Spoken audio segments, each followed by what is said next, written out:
En Italie, l'anthropologue Albert Zink a passé plusieurs années à travailler sur des échantillons ADN pour faire la lumière sur la vie de Toutankhamon et de ses ancêtres. Quand on prélève des échantillons, on pense à ce que sont ces momies, aux personnes qu'elles étaient. Grâce à l'étude de sa momie, nous avons beaucoup appris sur Toutankhamon, sur sa vie.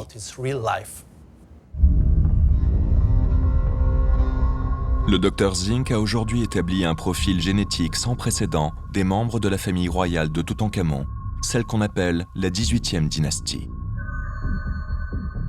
En 2010, Zink a pu avoir accès à 11 momies conservées dans divers musées égyptiens et que l'on pensait appartenir à la famille de Toutankhamon.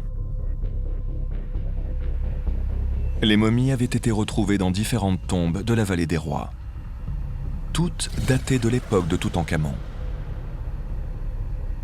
Zink a ensuite utilisé un échantillon d'ADN de Toutankhamon pour le comparer à ceux des 11 momies, à la recherche de fragments de code génétique uniques appelés marqueurs. Une fois qu'on a déterminé l'empreinte génétique d'une personne, on regarde des régions spécifiques de l'ADN et on recherche certains marqueurs pour voir combien de fois certaines séquences sont répétées. Les marqueurs génétiques de 2 momies semblent les lier directement à Toutankhamon. L'une est celle de son prédécesseur, le pharaon Honi Akhenaton. L'autre momie est celle d'une femme inconnue gisant dans une autre tombe. Pour Albert Zink, cela ne fait aucun doute.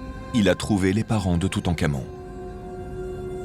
Mais ce n'est pas tout ce qu'il a découvert.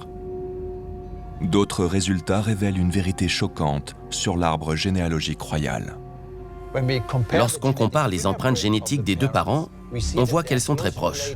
On peut confirmer cette analyse en regardant les empreintes génétiques des grands-parents, ce qui nous permet de conclure que les parents de Toutankhamon sont aussi frères et sœurs.